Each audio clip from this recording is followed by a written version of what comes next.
can add humanitarian disasters may cause significant problems, especially at community level. My colleague, Dr. Diallo, gave an example of Ebola in West Africa. And indeed, at that time, I had the honor of leading the response to Ebola, the response to Ebola in West Africa. And we did face quite a lot of challenges.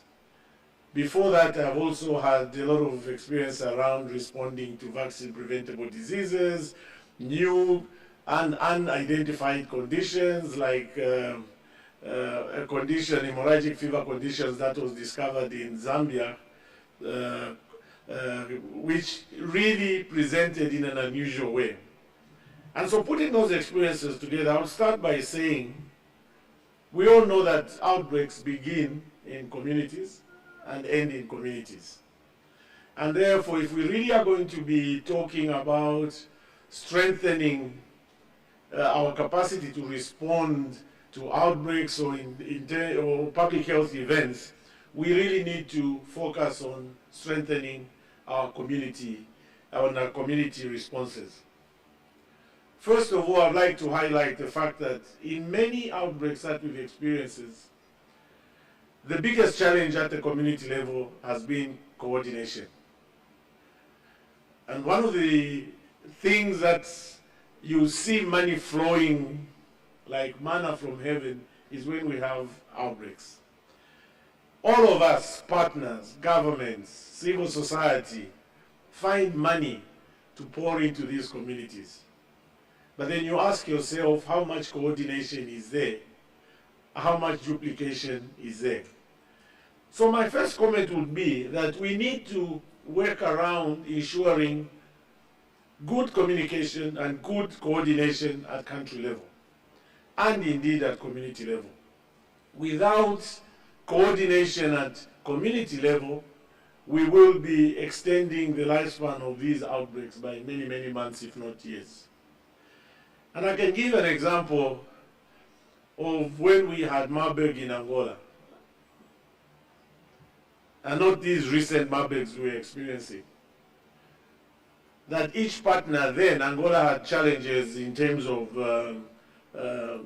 just having recovered from war. And the big challenge we had was that each partner wanted to help Angola, but help Angola in using their own human resource, using their own financial resources, using their own technologies. And for a couple of months, it didn't work. And fortunately for us, the military, Angola military, was the strongest institution at that time. And when they took over the coordination, we saw results in terms of responding to the Marburg.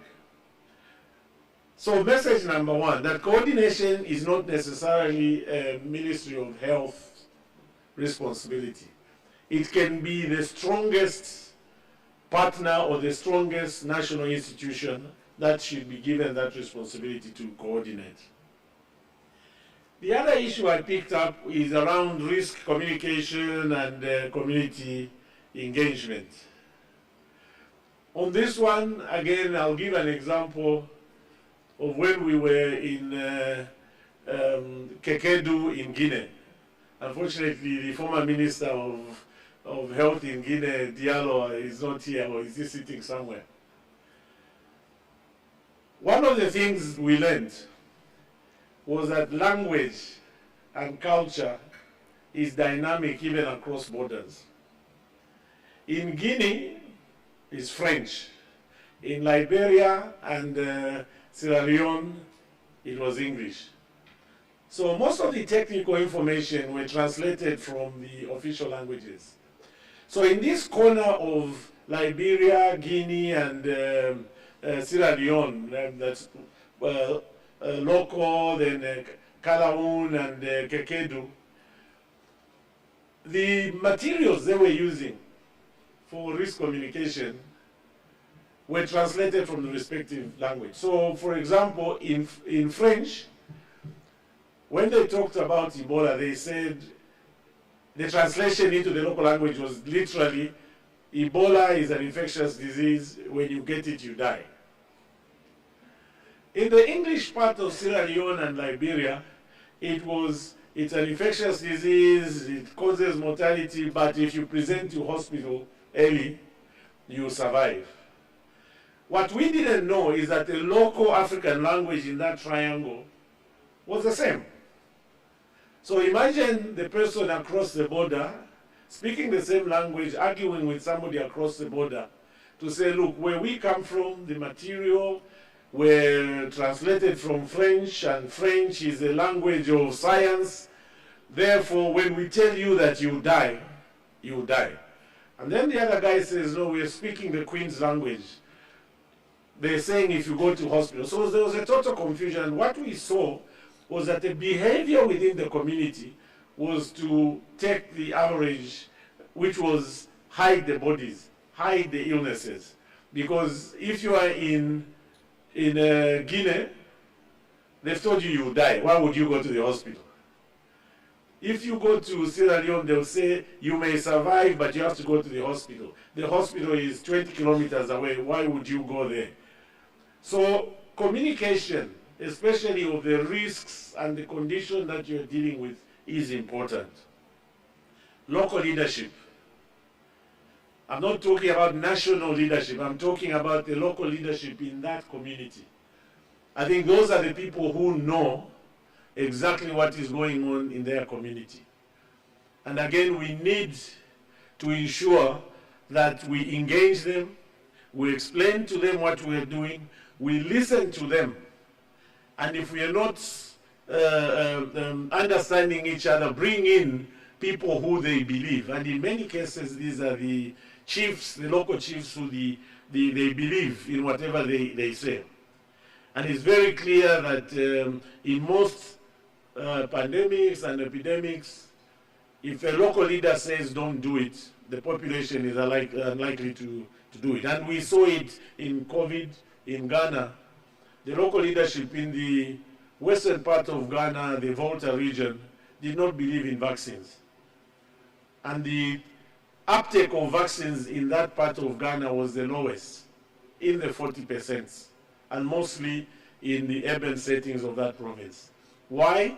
Because the local leadership were not sensitized enough to believe in the vaccines. And also the local leaderships, in many cases, also responded to the spiritual leaderships in their community. So they will tell you they want to go and consult their ancestors on what you want to introduce. So let's listen to them, let's work with them. What also we've learned is that the disruption, not necessarily of the national health systems, but the disruption of the primary healthcare systems in these countries is real. So if we're going to really move on being prepared, the first step is to ensure that the communities are supported and are prepared in terms of the community health systems. We saw the disruptions in maternal health, and I will not repeat that, in immunization, which are basic programs. And I think we need to be prepared that when we have these pandemics, that we are able to ensure that the basic health systems continue to operate. Innovations. I think in most countries, cell phone penetration is quite high, that we probably have almost 80% of our population having access to cell phones. The basic use of cell phones, for instance, in response to pandemics, made a difference in many, many countries. And different outbreaks have been really addressed using cell phone technology and indeed the geographical information systems. A typical example is polio. In Nigeria, we were not going to eradicate or interrupt wild polio transmission until we introduced what we call geographical information system, or GIS. This technology was able to map where the vaccinators were going, where the populations were, how much vaccination was delivered in these populations. And because of that technology and innovation, today we talk of wild polio in the past, in the African region. And I hope there are other technologies that we can really basic investing, which may help us in responding to the various outbreaks and emergencies. Partnerships, and again partnerships. In this case, I would emphasize partnerships with the private sector. This morning we had colleagues from the private sector present, and for me the private sector has a significant role to play. And we've seen it. In Ghana, again, when they had absolutely no isolation facilities, the private sector, the private health services had isolation facilities. And so they opened up their doors for the first few cases of COVID in Ghana to be admitted in these private sector facilities for free. In return, the system provided the personal protective kits for free to the private sector. And I think that's the kind of interaction that we need to have in terms of partnership with the private sector. But also with the private sector, we need to look beyond just that opening up their doors, but we also need to look at them contributing their expertise to some of the work that we are doing in responding to outbreak. And then lastly, I'll just end by saying the disinformation and misinformation during outbreaks need to be collectively addressed. And I think one of the things that we've tried to do working with Africa CDC and other partners is to set up what we call the infodemic system, which really picks up on a daily basis what are the rumors on X, on Instagram, on Facebook, in newspapers, on the radio stations. And you'll find that in so doing, if we then bring on board the community, how do we deliver the correct information to the community, that we will see that, for example, acceptance of certain interventions will improve. It's because we allow the X, the Facebooks, the Instagram to pollute the minds of those that subscribe to such media, that we find it very difficult, especially when we go to community, to explain that some of the interventions that we are suggesting actually work. And it was the case in COVID.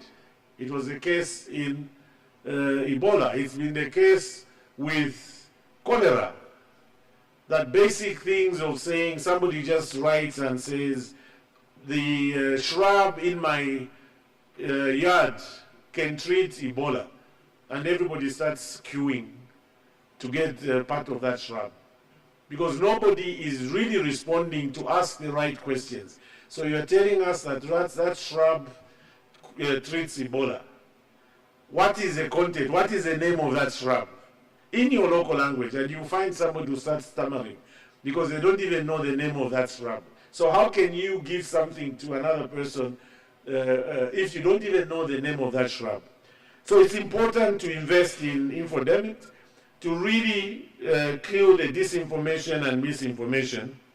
And then lastly, let's not forget the socio-economic disruption that epidemics, emergencies, and humanitarian situations cause. The previous speaker spoke about the gender-based violence, but the disruptions also come from exacerbating poverty in our communities. So what can we do to ensure sustenance in terms of the financial survival of our communities, even during pandemics? I think these are questions that go beyond health and require that the governments, the partners invest in ensuring financial sustainability, especially in our rural populations where such disruptions exacerbates poverty and causes serious health challenges within the communities.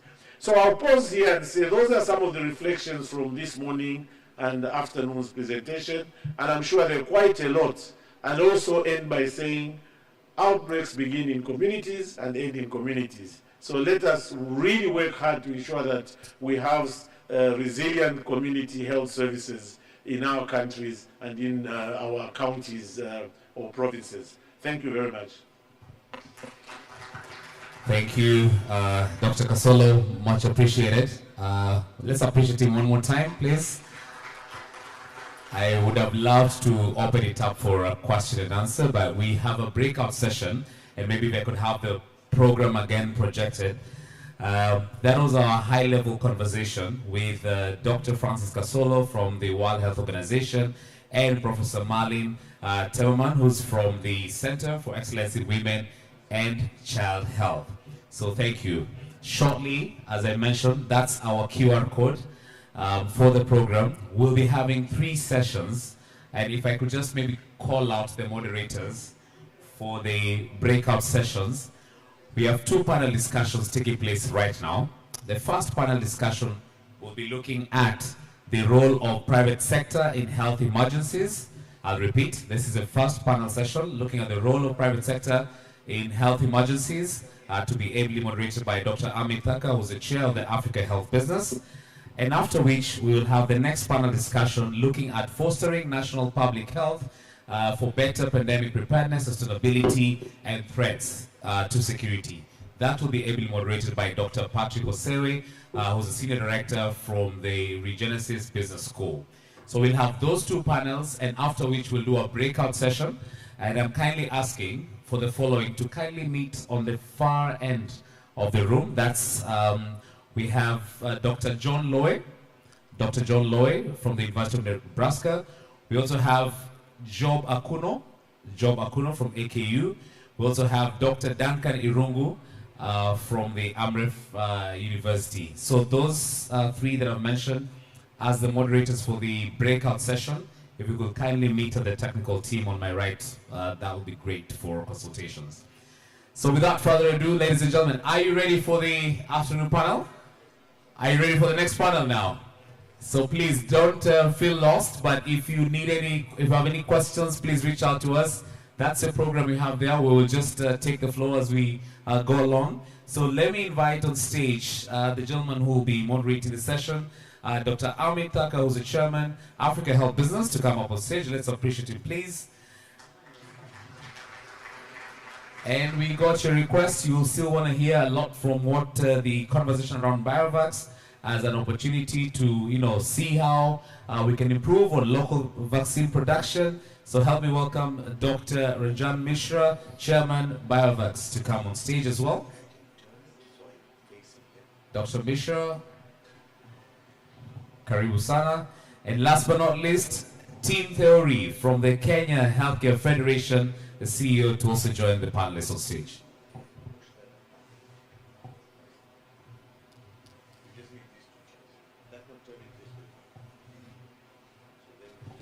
So we have 30 minutes for this panel.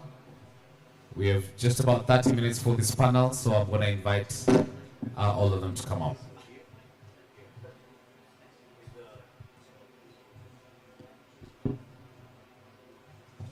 Great, thank you. And good afternoon, everyone. I hope you are all ready to take on the 30-minute segment for private sector, lessons we learned, and what we think we can do within the East African region as far as the 14 countries are present. So I think just to announce, we'll have Dr. Cecilia Wanjala, CEO BioVax, to represent. Oh yes, CEO for BioVax. Thank you, Madam. Your name? So I'm really glad because we have Cecilia Wanjala here, who is the CEO of BioVax. We have the CEO of Kenya Healthcare Federation here. And my name is Dr. Amit Thaka. I'm the chairman of Africa Health Business. And each one of us here sitting not only are part and parcel of private sector, but we also play a government role. Each one of us sits on a government agency under the Ministry of Health.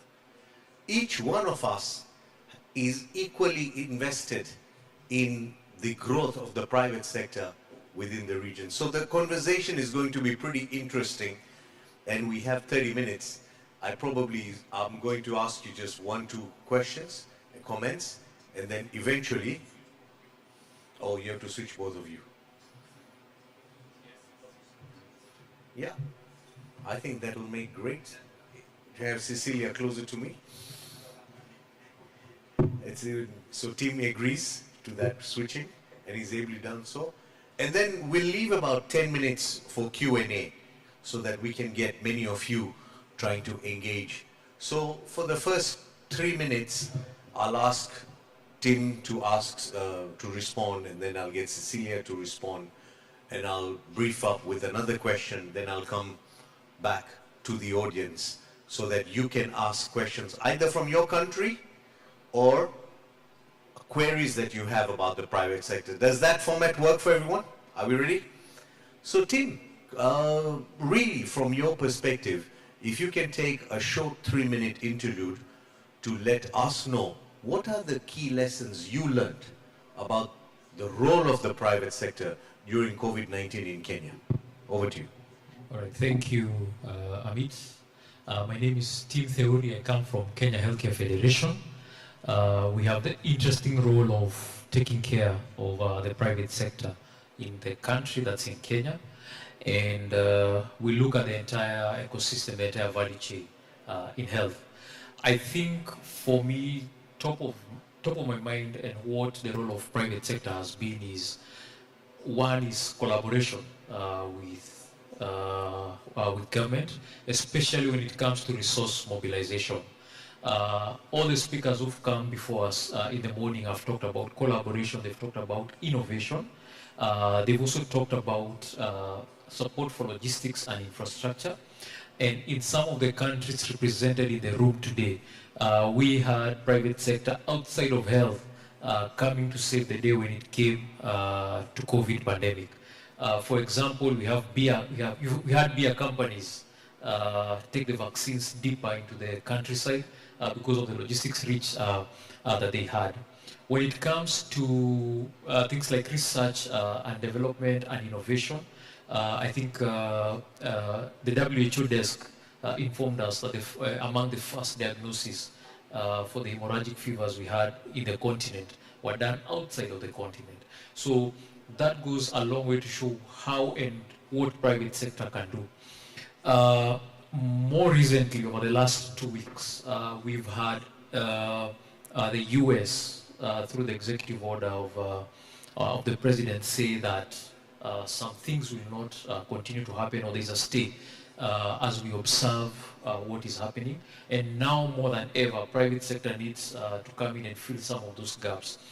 We look forward to that collaboration, especially from the US government, come in and come through. But I think it's an enduring lesson for us in the continent to ensure that we do have a robust private sector. 80% of our businesses in health remain to be SMEs, that is small, micro, and medium enterprises. And the government continues to play a bigger role in ensuring that that ecosystem is working very well. And the biggest enabler is cash flow. So we are dependent on each other in that sense. Thank you, and I agree with you. With the executive orders we even heard earlier, we need to start thinking of alternative sources of funding, and private sector is going to be one key actor when we look at domestic financing and looking at inclusive financing for that. And I think, now that you mention it, I think when you look at the other side of that coin, it's also being told private sector needs to wake up, right? Because over-reliance on governments and friendly governments at times is not the best of situations to find yourselves in. For example, I mean, during COVID, we had the bigger countries that could produce vaccines say, let's sort out our countries first before we get to throw, before we get to have exports go out. So for any country, it is important to have a robust private sector. And if you look at the African continent, let me just take a minute to just profile. The big five economies, South Africa, Nigeria, Ghana, Tunisia, Morocco, I think Egypt, and now Ethiopia, they all have a near 50-50 parity when it comes to provision of care. Meaning that in no time for us to be able to satisfy the health needs for the continent, we will be relying on each other. Yeah. Great.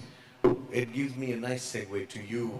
I know you're one of the, we heard Mishra presenting the vision, the mission, where BioVax wants to go.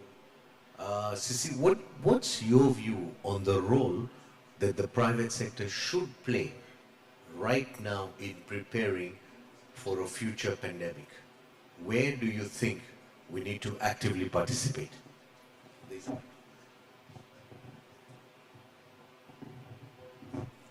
Thank you, Dr. Amir. My name is Dr. Cecilia Wanjala. I am the...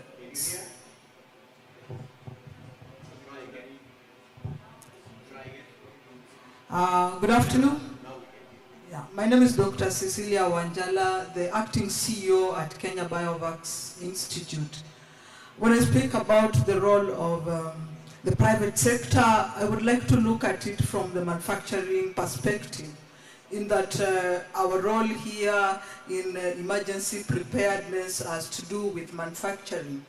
The private sector is key if we have to achieve our manufacturing goal. One, that the supply chain, the inputs that we are going to use in our factories are in one way or another passing through the private sector. So it is for private sector to make sure that our systems are resilient, that we are able to access what we need, especially locally. If I draw to the experience during COVID-19, where I was also involved in a manufacturing facility, and we couldn't get simple things like the packaging material. Why? Because private sector has relied always on imports. So when we are in private sector, whatever we are doing, we need to think about how can we incorporate research and development? How can we be sure that what we are doing, even as private sector players, is contributing to the environment around us, that we can be really locally manufacturing? Right. Yes. Most of the private sector feel that the conditions given to them are not good. I don't know which countries there are. They keep saying that the conditions are not enabling, raw materials are expensive, and whatever they make, they don't get an LPO, they don't get a market, and sometimes when they get an LPO or a market, they don't get paid. So it is a good channel to bankruptcy to try and change those conditions are important. So let me just say, Cecilia, the conditions are not all rosy for private sector. Maybe we also need to be honest about what do we need to change to accelerate private sector into manufacturing health and health commodities. Yes, I do agree with you that sometimes from a private sector point of view, because it is the return on investment. If I do this, what am I going to get back? But from private sector, can we find a common voice to speak? Can we find a common way to do things together? I think also in private sector there is a lot of keeping in silos, understandably so, because there is a business secrets to protect. But how do we protect at losing the strength of being together? I think we need to be able to draw a balance. I think the silos, Tim, you run an organization that's supposed to break silos. Your mandate as an organization is to unify the private sector. What I'm hearing from Cecilia is sometimes people who are sitting here feel that there are self-interests that outweigh the country's interests. How are you going to also make sure that private sector do not destroy the economic values by doing things that are unfair and that are of self-interest, and what Cecilia is saying, do it for the country's good? Are you moving that needle? I don't want to say yes for two reasons. And the first one is we must have the difficult conversations. And among the difficult conversations are that, one, those who are acting responsibly, we tell them they're acting responsibly and we come up with reward mechanisms for those. And those who are not too responsible, we call them out. And at KHF, we do that. And one good example is a provider space, that is, those are the hospitals. And among the recommendations we've given to SHA is, let's know the people who are having good claims, honest claims, and those who are not. And we'll have those difficult conversations. The second thing is to understand the contributions that we each are responsible for. And I'd want to say that profits are not bad. It's what you do with them that is either good or bad. So we must agree on that. And it is the interest of any president, of any cabinet secretary, or any minister to have your sector turning a profit, whether on the private side or on government side. That surplus is important. It's what drives the economy. And the things that I would be keen to have a unified voice around our tax regime. Historically, the continents, each time you look at the budget cycle, whereas it is financial services heavy or facing, where velocity of decision is needed, capital in health needs to be very patient, both in terms of cost and tenure. And for us to have meaningful conversations in pandemic preparedness, that is a conversation we must have. We must find sources of patient capital. The second thing is cash flow, like I mentioned. Is it time we have conversations as a continent that for health, we must obligate even our commercial banks to have part of their book value in health? On average, financial services employ less than 5%, but contribute to 27% of GDP. Agriculture employs 33%, but overall contribution to GDP on most African countries is single digit. And then now the rest falls under services, which is varied. So if you look at that, if you look at those ratios, it's now time we have those difficult conversations of at least 3 to 4% of your book value as a bank should be in health. And finally, when you look at investments that are geared towards commodity security, both for pharmaceutical and non-pharmaceutical, in the GMP process, a lot of money is going into quality.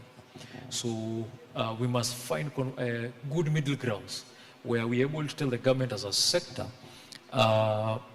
this is, if you're able to give me this favorable tax rebate, I'm able to put this number of school days for children in the economy. I'm able to put this number of man hours through faster interventions. I'm also able to save the economy overall by averting a pandemic through this value. Remember, it begins and ends at the community, telling us that we can tap into that quote-unquote self-interest that private sector has into enabling that. Okay. All right. I mean, you brought the whole financing angle, and I think you also brought the ethics angle. This is where Cecilia was also coming to. And I would like you to start thinking about the questions you have for the private sector, about ethics, about profit, about the role of private sector in public health, and about PPP in your own countries. We have Comoros here. We have from Zambia, we have Mauritius, we have Zanzibar, we have Burkina Faso, and of course we have Kenyans. Let me leave you with a thought of the 5 lessons from private sector in COVID in Africa. Let me give you the 10 commandments of the private sector role in COVID-19 in Africa. It is hinged around 5 S's. S1, S2, S3, S4, S5. Each one of your countries and ministries went through this. Some of the countries in Africa are at 50-50. We have 13,000 facilities in Kenya. Half of them are private sector run, private sector finance, private sector managed. In Africa, at least half the healthcare is provided by the non-state actor. That means You can only win in Africa if you have half the team also involved. You cannot win the game when half the team is not playing. So public-private partnership is non-negotiable for Africa. Let's not compare to Europe and other places. PPP is the formula for longer life expectancy. There is no other formula. How are we going to do that? We're going to practice these 5 lessons of S. The first one is services. In services, we learned 2 things. In every S, we learned 2 things. One was this is the digital age where we need to embrace AI and telemedicine to transform health services to the remotest areas. And when a lockdown happens, we should not stop services for children, mothers, adults. The second thing in services we learned was the impact of diagnosis. Do you know 18 years down the road, HIV in Africa, we don't even manufacture one diagnostic kit made in Africa. Everything, 100% is imported. 18 years, maybe 25 years, we might be the same. Nobody wants to make diagnosis. Every diagnosis we do for everything is imported in every country. What's going on? We heard earlier, everybody talk about diagnostics. So these 2 things are services we learned, digital and diagnosis. The second S we learned in COVID-19 for private sector was supplies. And there are 2 things that really came out. One was manufacturing, like you mentioned, because everything in Africa is made elsewhere. We treat Africa health using non-African products. What are we doing? We are a supermarket. We are trading. Diagnosis, vaccines, all tablets. What really got revealed, more importantly than us being a trader, is raw materials. We haven't invested in raw materials. I was speaking to a gentleman making gloves in Uganda. Some of you met him today. I met someone who was doing fill and finish. I met someone who is doing manufacturing of medicines. All the raw material we get is coming from outside Africa. India, China, Malaysia, all the APIs. You can build more than 500 factories. You can make 20,000 factories. But the raw materials, if it's coming from outside, we are going to remain non-competitive. You can add the numbers from wherever you want. Let's fix the raw material. Let me go to the third S. And the third S we learned was surveillance. And again, there are 2 things we learned in the third S. The first A is data and information. And the second is the role of the community. COVID-19 taught us how you can spread wrong information. Misinformation and disinformation was the best in display during COVID-19. All of you saw all sorts of nonsense in your WhatsApp. All of you. Some of you may even have forwarded the nonsense. And some of you got annoyed with the nonsense. And some of you may realize that because of the nonsense, some people died. So misinformation and disinformation in healthcare is a major disaster. We sitting here are responsible to stop that. We should not let that happen again. The second thing is the role of the community in surveillance. Knowledge on the ground is power. Whether you are the Minister for Health, whether you are the leader at CDC, whether you are the champion at WHO, community knowledge is powerful knowledge. How to gather that to save lives and livelihoods is the secret. Let me talk about the fourth S. The fourth S was sustainability. I mean, for us as the private sector, if we don't get paid for the services we offer, we go broke. And when we go broke, we sit with debt. And we have a debt, we don't have a government treasury that bails out private sector. You either sink or you swim. So it becomes very tricky during some emergencies and COVID-19 on how you can manage. The first thing about sustainability is the payment cycles. The whole payment cycle for us was very critical. How far can we go and what can we do to keep ourselves sustainable? The second part of sustainability is UHC. Until we don't get UHC sorted out in Africa and we have majority of the people covered, we will continue to struggle with debt. We'll continue to struggle with out-of-pocket. We'll continue to struggle with patients and families who need service but come to the hospitals, both public and private, but cannot pay. And this is something, ladies and gentlemen, we have to deal with right now in the most effective formula. Let me go to the final S, which is the fifth S, which is called structural engagements. Every country that had a structural engagement in Africa, you can do an audit, you can do the CFR, you can do how many people died and how many people survived. With any country which had public-private partnership right from the ministry had more people surviving than the countries who didn't. This is why we are not safe until everyone is safe, and together we are stronger, and this is why an effective PPP dialogue in every country here, all the 14 countries, I would say is non-negotiable. Start your public-private engagement today. So the first thing in structural engagement is partnership. I would say partnership is really an indication of leadership. Good leaders believe in partnership. Poor leaders think they can do it alone.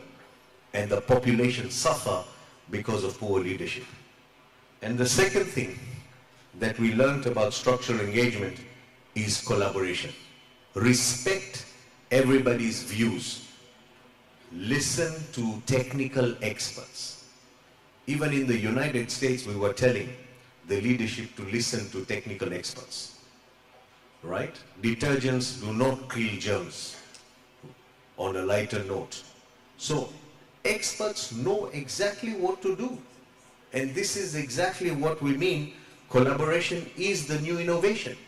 If you as a minister believe collaboration is the new innovation, you will see private sector also will step forward and start working with you to save lives. These are the 5 S's I wanted to share with you on what we learned in COVID-19, and each of the S had A and B with it, and I want to open with this to the floor for any questions. Thank you so much for listening to the panel so far. Cliff, there is a question here. Anne Kihara, who is a very renowned member of the obstetrician facility. Yes, and I'm coming to you. So by show of hands.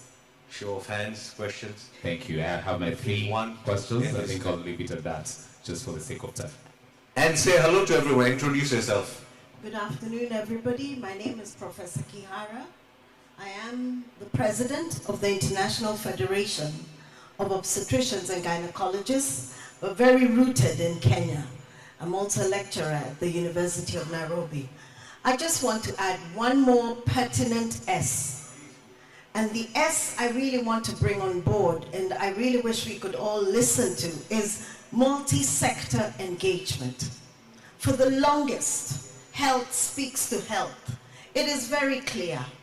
Zoonotic diseases are actually getting into humans. It's very clear. Climate change must be addressed. The economics that you speak about with the Vision 2030 and beyond really needs this conversation to change. The other one, and I think I really need to pour it out very clearly, is the valuing of the woman. Much as you keep saying, go to the communities, I think the first surveillance line is a mother, an auntie, a sister in the household. She's the first to see there's a problem in the home. How much more should we be getting a gender lens as we talk of global health security. And knowing that she is the same one who carries the generation for futures. Please put that at the back of your mind. I really like that. Health should not be speaking to health. It's like speaking in the church in the choir. So I really like that, and bring women in the centerfold. Thank you, Anne.